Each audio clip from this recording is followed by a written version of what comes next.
Hello everyone, my name is Aishwastava. I'm working as a senior software consultant at Nasdaq in the AI/ML competency. Today I'll be holding a webinar session on interpretable machine learning models.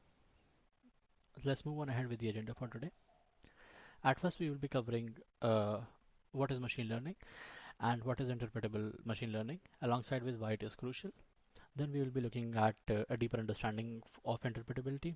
We'll be discussing at the different types of interpretability such as intrinsic, global, local, and also we'll be looking at multiple techniques of interpretability. Then we'll be looking at how can we implement interpretability at Gen AI level.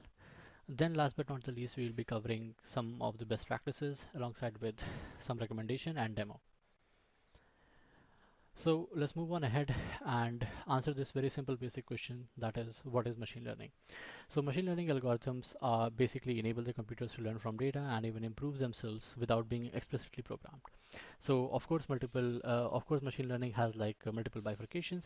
So when a technique of machine learning, when it enables the machines to mimic a human behavior, that is called artificial intelligence. And then another subset of the machine learning is that which makes the computational in a multi-layered neural way, that is called like a deep learning. Now let's move on ahead and discuss the main important point of what is interpretable ML. So interpretability is nothing but the ability to present the working of a machine learning model in an understandable way. Now you must be asking, why do we need the models to be more interpretable and explainable? So it matters because we need to trust the model that the decision that they are making are correct. We need to avoid biasness so that the models are not biased towards a certain demographic. Then the other thing is why we require interpretability is like it can actually help us debug the problems with the models. And then finally, last but not the least, is the compliance, because there are certain regulations that are placed by governments that needs our model to be more transparent. So there is a bit of a trade-off in terms of making a model more interpretable. So if the accuracy of the model increases, in turn the model's complexity will be increases, such as if you are training a deep learning model, they tend to they tend to be less interpretable. So that is the one of the trade-offs that we have. Let's move on ahead and see like where a human interacts with our machine learning modeling process. So usually a machine learning model or a data scientist will be working on feature engineering, feature selection, algorithm selection to improve and build the model, and then he will be looking at evaluating the model and stuff. But then like suppose for the end users and then that doesn't know about the model, that is not currently working on it, they don't know, they still want to know how the model is actually making certain decisions. So at that time, so there is another human involvement where we need to make the model more interpretable so that it can understand, so that we can understand in a human way that how a model is making certain decision and what steps it's taking. So now the main question is like why interpretability is crucial. So as I told you earlier that there are like regulatory compliances. So like there is so one of such compliances is like general data protection regulation, which basically mandates that the individuals have the right to obtain an explanation for automated decisions that are affecting them. So any industry such as finance, healthcare, and insurance, if they are using any AI models that can directly affect a user, then they need to make the model more explainable and compliant to these regulations. The other one is fairness and bias detection. So machine learning models can inherit biases from the data, leading to unfair outcomes, and then they're preferring a certain demographic. So suppose let's take example of an AI-based recruitment tool. So it may unfairly prioritize certain demographic over the others, which can emerge from like historical training data, and then eventually it will lead into discrimination, and then we will not be able to get a certain demographic in the company itself, right? The other one is debugging. So when we make the model more interpretable or explainable, What we do in turn is that if a model is performing poorly, or if it is we have provided it a certain input data and then it has not returning the expected result, we can ask the model, like we can actually look and see why the model is making the bad decision or the wrong decision, and then eventually we will be able to figure out and pinpoint what was the issue, and then we can work on it. So there are a few tools that can be used, that can be used for its implementation, such as SHAP and Lime. We will discuss about it later. Then finally, but last but not the least, is user trust and adoption. So users and stakeholders, they need to trust AI systems, that they are making the decisions correctly to use them effectively. So let's take an example. Is that suppose we have an AI model that gives a medical diagnosis on whether a patient has cancer or not, or diabetes or not. And then suppose an AI model suggests that this patient has, but it doesn't provide any justification for it. So the doctors are of course going to reject it because there is no valid justification for it. So we need to have a we need to have we need to have full explainability and like a cause of why the model is making certain decisions, so that it affects and how it affects the user. So by making the model more interpretable, it eventually like helps us to gain trust on the model and increases trust. Now let's move on ahead and look at and understand interpretability. So there are multiple various types of interpretability, such as intrinsic and post hoc. So intrinsic are basically when the model is very simple and then it is self-explanatory, such as decision trees and like linear regression. Then there is post hoc, where are where we apply a certain kind of approach to a model, such as SHAP and Lime, and then we find out like and then using those techniques we make the model more interpretable. Then there is another approach, that is global and local. So global is nothing but when we understand the model as a whole, and local is nothing but if we want an explanation for a certain prediction that a model has made. Then finally, we have like model specific and model agnostic approaches. So model specific is when the interpretation of a model is specifically tailored to a particular model type, and model agnostic is basically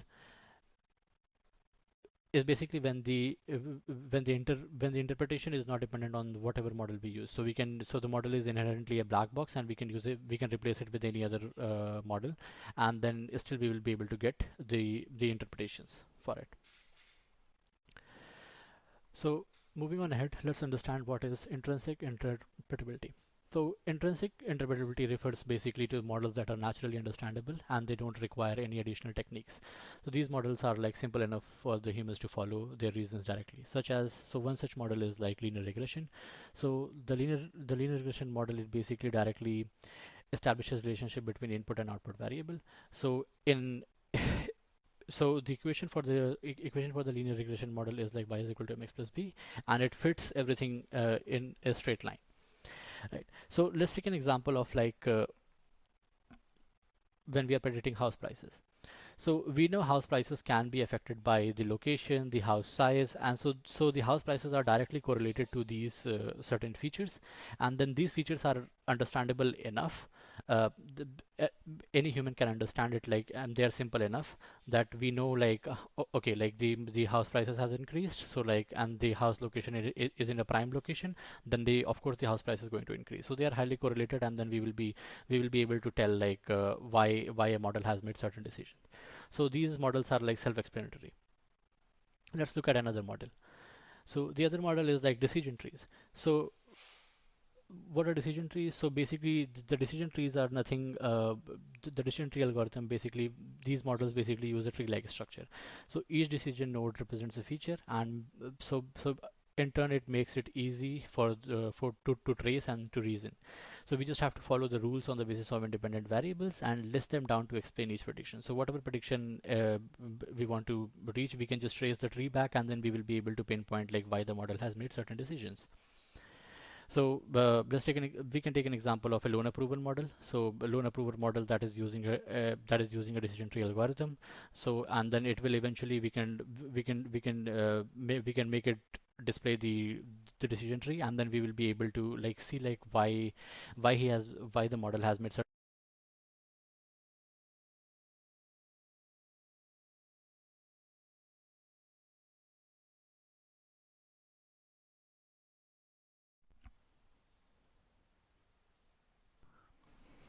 Okay, sorry for the interruption. Moving on ahead, let's look at what is global and local interpretability. So what is global interpretability? So global interpretability basically focuses on the entire model, and it basically makes it takes the mean of the whole prediction, and then it basically evaluates the model on all the predictions that it has made on the test data set that we are providing. It helps in identifying general trends, feature importance, and overall model behavior. So basically, it gives us the overall model behavior, like why a model is making certain decisions. It is very useful for debugging, compliance, and ensuring that the fairness of AI model is like implemented. Now let's check what is local interpretability. So local interpretability is nothing but when we are focusing on just one specific prediction rather than the whole model and multiple predictions. So by meaning that we just want a prediction. So suppose a model has made a prediction that this is right, but then we want to only narrow down that prediction, like why it has made that specific prediction, and then it can help us user understand why a model made a particular decision in that particular given instance. So there are multiple techniques for to implement these global and locally, and it is called SHAP and line. So which basically identifies which features have the biggest impact. So moving on ahead, let's understand what is SHAP. SHAP is nothing but Shapley Additive Explanations. So SHAP is a powerful method to explain how each feature contributes to model prediction based on the Shapley values for cooperative game theory. So it is derived from a game theory, and it ensures that the fairness and it ensures for the fair and consistent feature attributions across all the predictions. So let's simply understand like how SHAP works. It is very simple. So SHAP does nothing but like it assigns a certain weight to certain features. Uh, and then based on those weights, it calculates which features are like more prevalent in making certain decisions and which are not. So let's understand like how SHAP works. So there is let's take a example of there is a model without any features. So there is some average prediction of it. So that average prediction, let's take it as 50%, right? So then SHAP basically, so for all the features that the model now we are going to input, SHAP will assign a SHAP value to it.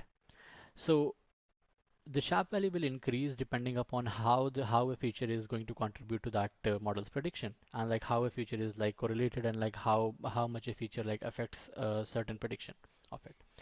And then finally, in the end, we will calculate the total of all the SHAP values in the certain features, and then we will be able to see like which features have the most have more impact because of the SHAP values. Because as if the model if a feature contributes to a model's prediction in a positive way, we will get we will get the SHAP values will automatically increase, as you can see by the graph that is displayed below. And then if a feature is like making is affecting the model and prediction in a negatively way, in a negative way, and then we will be getting the SHAP values in a negative format. So it can go both ways. Now let's understand it better with a simple example. So let's say we have a loan approval model, and then the probability of the loan getting approved is 0 and 1. So let's take without any features, the model, the baseline probability is 50%. Like simple probability, it is basically 15%. Now what's let's now we so what will happen is that SHAP is going to assign to all the features that are there certain weights to it. Now suppose we have assigned the weights, and then we have done a prediction for a certain individual, and then it predicts that the final prediction is like 70%. So then it also gives then we will be able to see what are the explanation for it, and we can plot the graph for it. So based on the SHAP values that it has assigned the features. So here the features are such as could be like credit score, saving account, saving amount, and debit to income ratio, and then how the SHAP values are basically contributing in a positive way or in a better way. So here, as you can see, that for the 0.15%, like the credit score has like contributed to that prediction, and how much the savings amount has contributed to the prediction, which is 0.10%, and then how much is the debt to income ratio has provided. So it has affected the prediction negatively. So then eventually, adding it all up to the 50% that we have, we eventually like stumble upon the final prediction that is of 70%. So in this way, we can like eventually find out like which features are the important and how a model is making a certain prediction using which features. So that is sharp. Now let's look at what is LIME. So LIME is nothing but local interpretable model agnostic explanations. So LIME explains individual model prediction by creating a simple interpretable model for local region around a specific instance. And unlike SHAP, which distributes the feature contribution across the model, LIME focuses on only explaining one prediction at a time. So let's take an example here also, like and see like how it does how does LIME work. So it basically at in SHAP we were like assigning multiple weights to multiple features. Now here what we are doing is we are selecting a data point that we will be providing as an input. So what Lime does is it creates slight variations on the input data and it tweaks the values for it, and then it feeds the tweaked input, like it can generate multiple variations to the model that we have created already. So the model is already made, and it also feeds those values alongside with a simple model such as linear regression. As I told you that the linear regression models are like very easily understandable model, so they're simple models. So whatever prediction that they are going to release that is going to release are going to be in a human understandable format. So when it feeds multiple variations of it, eventually like it stumbles upon like why is a certain model why a certain model is like behaving a certain way because of the multiple variations of input. So eventually it also gives us the insight on identifying which features had the most influence on the original predictions. So as you can see here by the graph that I've showed below, it's like so we have a machine learning model that predicts like whether a patient has diabetes or he doesn't have diabetes. As you can see here, like such the things such as glucose, skin thickness, and blood pressure are contributing highly to like whether the person has diabetes or not. And then the negatively there are certain features such as age, pregnancies, and BMI and insulin. These features are like indicating that the person has no diabetes. So eventually the probability of having diabetes is higher. So the model has a high probability, and it is predicting that there is a 72% chance that the person has uh, diabetes. So let's take another example and understand it in a much more simpler way. Uh, let's take a simple image classifier that we have a model which classifies an image of a cat and a dog. So the model we have provided it an input image, and the model is classifying that the image is of a dog with 90% confidence. So what are the steps that a Lime classification is going to take, that a Lime technique is going to take? So we will be choosing an image, and then so Lime, what will Lime do? It will create multiple variations of that image. So how will it create multiple variations of that image that you have provided? Is by it will remove some pixels from it, it will remove some regions from it, it will create multiple variations, and then it will feed those multiple variations alongside with the simple linear regression model to the model itself. Now what will happen is that it will observe how the predictions will change based on what part are missing and things are missing. So eventually it will be able to observe how the predictions are changing, and then eventually it will highlight which features are most important in that image.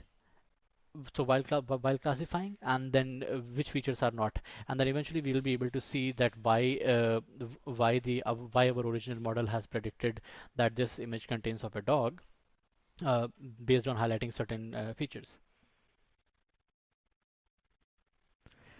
Now let's look at what is model-specific interpretability. So model-specific interpretability is nothing but these these model-specific interpretabilities are they are inbuilt in machine learning. As I've told you earlier, these are only structured for like simple machine learning models. So they only rely on like models' internal structure while explaining the decisions. It works well with it, with basically simple models such as decision trees and linear regression. So the advantages for it are like they are simple and easy to understand, and there are no additional tools that are required for the explanation. And one of the other reasons is that it basically directly shows that which features are making an impact to the decision. There, however, are certain limitations for it, that it only works on specific models such as linear regression and decision trees that are simple, and it cannot handle like a black box model for like deep learning or super highly complex model, and then we cannot just give it any random model and then uh, expect it to give us like an explainable result. So the main key takeaway is that model specific methods are fast and direct, but they are limited to certain model types. Now let's understand what is model agnostic interpretability. So what does model agnostic mean is that it doesn't depend on whatever the model type that we are providing. So it can even explain the complex models such as complex models that are using deep learning, random forest, such as gradient boosting and SVM algorithms, and then we will be able to completely understand and interpret why these models are making uh, certain decisions and what features are they using. And so basically it treats the model as a black box and then it explains the prediction externally. So we are not doing anything internally to it. We are applying techniques that I've told you earlier, such as SHAP and Lime, which are not model dependent. So there are of course like advantages for it. So it basically works for any machine learning model, deep learning, XGBoost, SVMs, even the simpler models, and also explains the individual it also explains the individual predictions accurately, and it helps understand complex AI decisions like for complex models. So there is a few limitations for it is that it is computationally expensive than model specific methods. So of course we are using complex model, and then like so the processing power we will need is like a bit high, and it also requires additional tools such as SHAP and Lime libraries that we need to be uh, good on so that we can basically implement these techniques. So main key takeaway is that model agnostic methods are flexible and they work on all models but require additional processing. Moving on ahead, let's look at how can we implement and what are the challenges that we face in making Gen AI models more interpretable.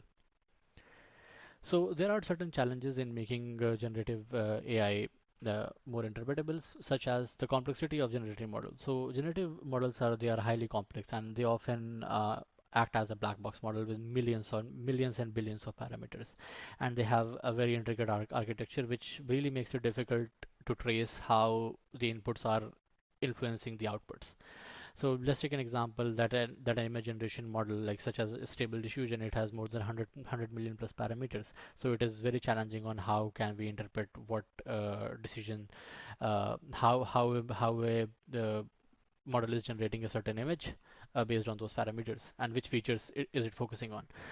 Then eventually, then the other thing is we have the lack of ground truth data. Unlike the traditional AI models, they have clear labels whether whether a label is positive, whether we have a features, and then we are using a certain amount of features.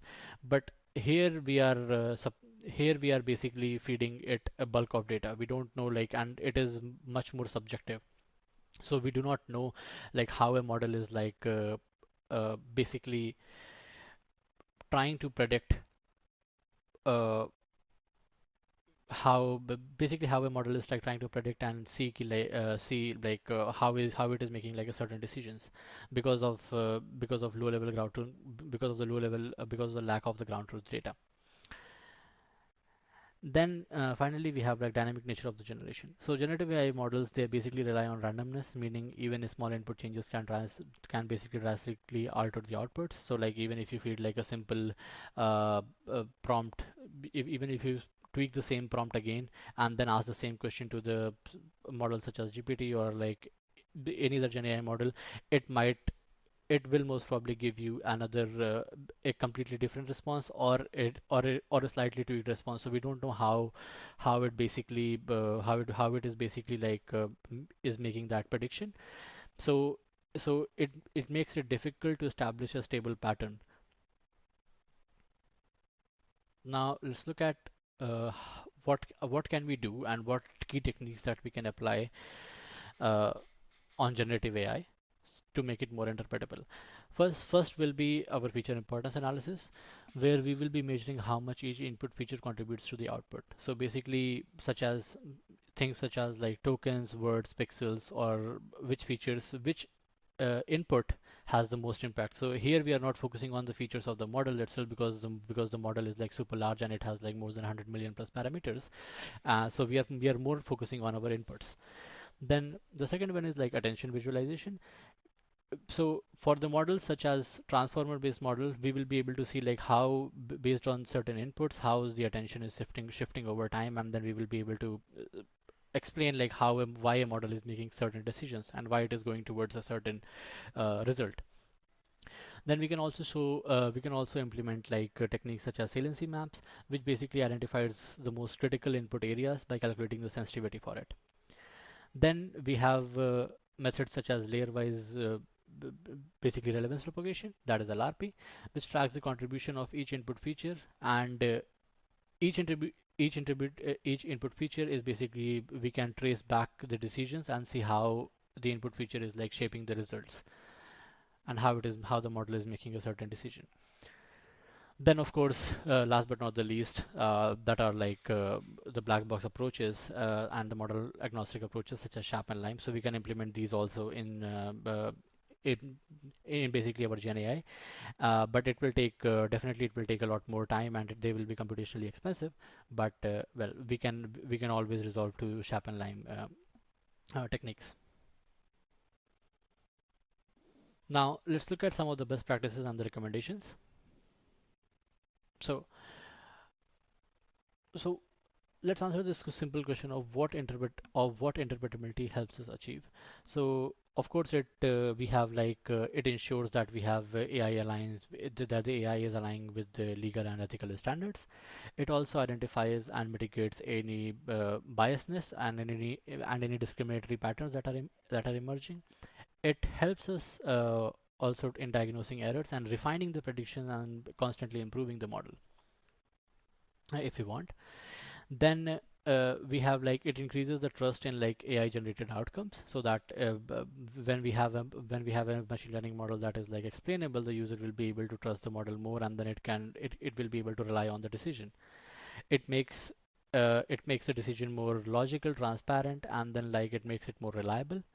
Then alongside with by making the model more interpretable, we get to highlight the key factors that are influencing the prediction, and then it also aids in strategic decision making.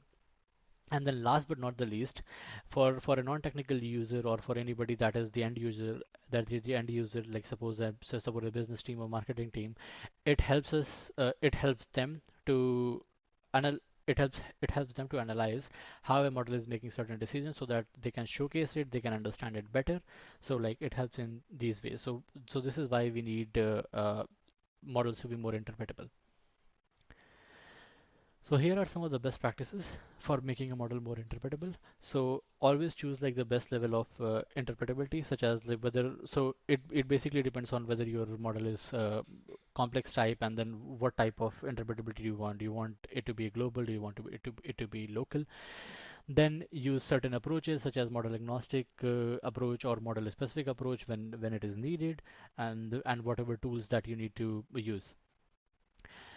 Then don't don't test the model for biasness and fairness, and for sharp and lime, and for the feature importance just only one time. Train it multiple times and test it time to time, so that it can basically so that you are aware that there are no patterns emerging, and then you can, if there are patterns emerging, you can prioritize and fix it. So it so we can prioritize a user-centric explanation, so that we want the model to basically, what we'll be able to do by making more the model more interpretable is that we will be able to cater to both non-technical users and technical users. Then we can validate the interpretability methods. So we can compare multiple explainability techniques such as.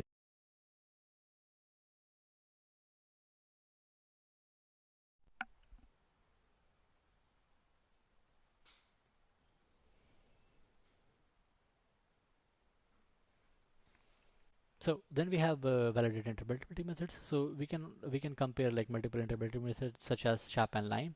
So and then we can if there are some inconsistencies, we can uh, look at it and resolve it. Then finally, we have to maintain transparency in the AI decisions, and then we have to continuously monitor and improve our model.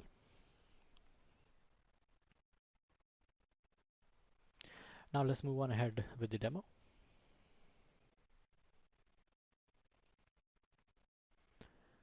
So here we'll be looking at a simple implementation of SHAP. So here we are using an abalone dataset. So abalone is nothing but a type of shellfish that is used as a cuisine. So at first we are like importing normal pandas library and like normal ML libraries such as matplotlib, and we are also using we'll be importing libraries such as machine learning models such as XGBoost that we are going to utilize, and then some metrics for like so that we can see what are the accuracy, what are the confusion metrics. And then one of the most important libraries that we need to import is SHAP.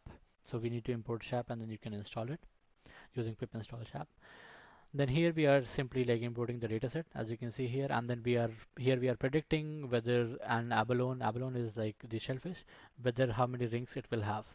So the more rings it has, it is more healthy and it can be used as a delicacy in cuisine. So this is the dataset that we have. So it has like the sex of it, it has the length, the diameter, the height, the whole weight, the shucked weight, the visceral length, the shell weight, and the rings. So let's do some data exploration here. So here we have done like some data exploration, and then here we can see like how shucked weight and rings are related. So as you can see here, the number of rings increases at the shucks as the shucked weight increases. So they are like highly correlated. So if shellfish has like more weight, it basically means that it will have more rings. So that's what the data represents.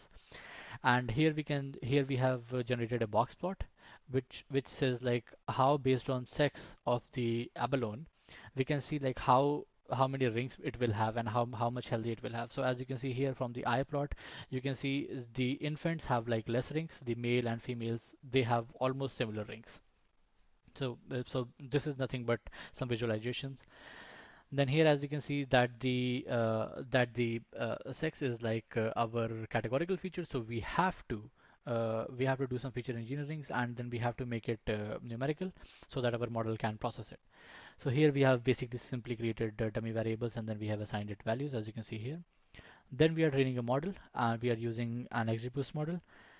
And then after we have trained the model, we are training the predictions based on the input and the training data.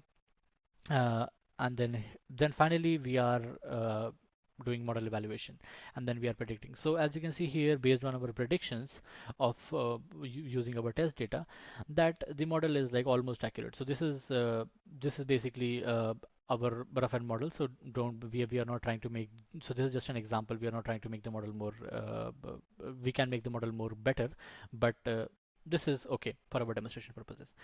So as you can see here, the predictions are very close to the best fit line, that as we can see. So now let's go to the crux of the point and like see how we can implement SHAP. So the SHAP implementation is like very simple. So we just have to give the SHAP library a certain model that we want to use, because as I've told you, it is model agnostic. So it doesn't matter, like we just need to provide it a model.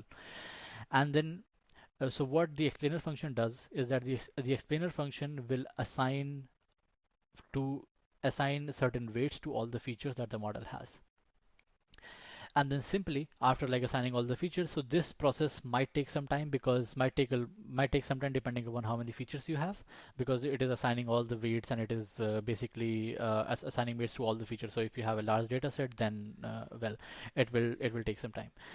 Then simply we can give it, then if we want to make a certain prediction and see like how a model is making certain prediction, we can simply plot like a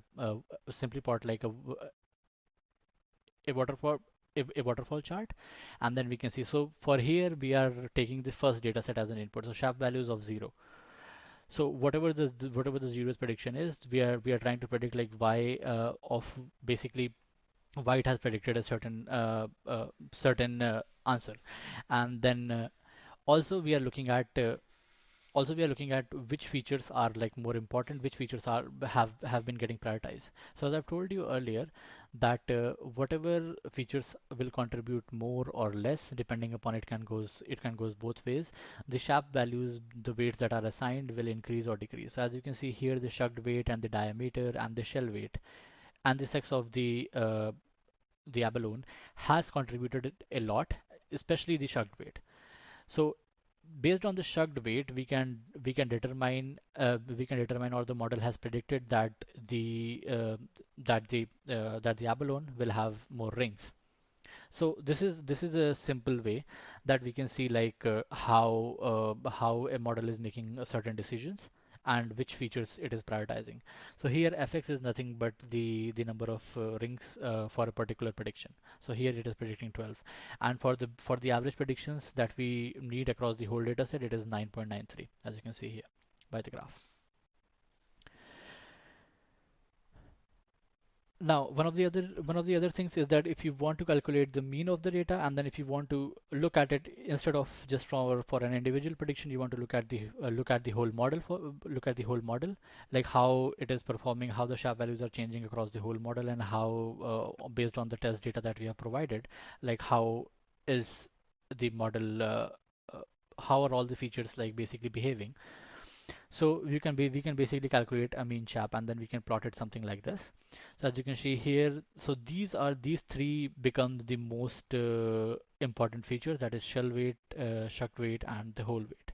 So these three features are the most important. So we realize that these so we realize for a certain predictions, these three features are the most important, and it is what is enabling the model to make certain prediction, and that's how the prediction is made basically.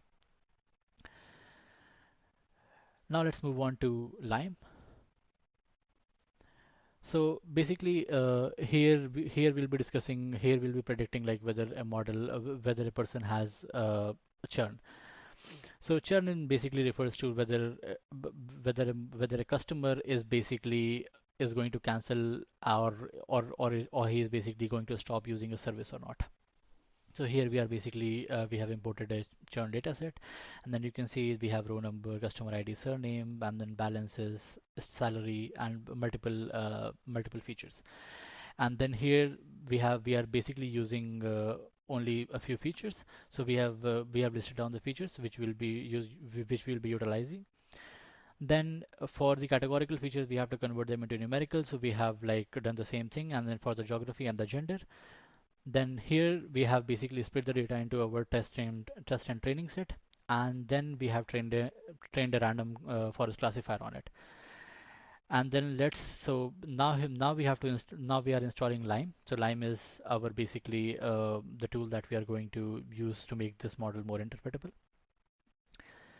So here we are importing Lime, as you can see, and here we are doing nothing but, as you can see here, Lime provides us with a method called Lime Traveler Explainer, which we have to which we have to give it the training data. So whatever the training data that we have, we need to give, and then we need to also give all the feature names and the columns that it has.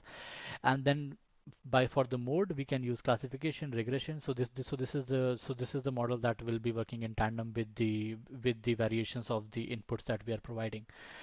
Then after this is run, we will be able to basically do the predictions, and do the and make and get the interpretation for any of the prediction that a model has made. So let's take an input data sample. So here we will be providing an input sample of credit score, age, tenure, and balance. So what Lime is going to do is going to internally it's going to create multiple variations of it, and then it is going to fit it into a certain model, and then it will tell us which features are more important and which features are not. So how you can achieve this is by the explain instance method, as you can see here. So here what we are doing is that we are predicting for the fifth predictions for the fifth data point that we have. So we are providing the fifth row as an input, and then we are showing it as a graph format. So as you can see here, so based on so here it has predicted that the user will basically churn and will leave the service. As you can see here that it has prioritized age is an active member, male, and the country. So as you can see here, these are the features that has the highest effect on this particular prediction. So as you can see here, for this user, it has predicted that the possibility of it being churned is like very positive.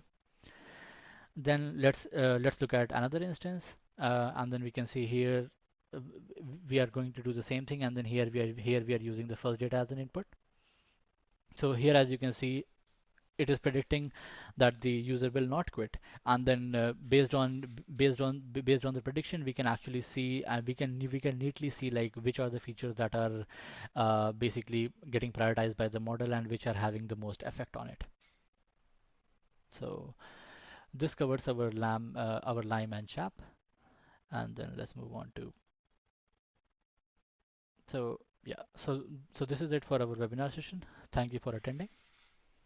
Have a great day.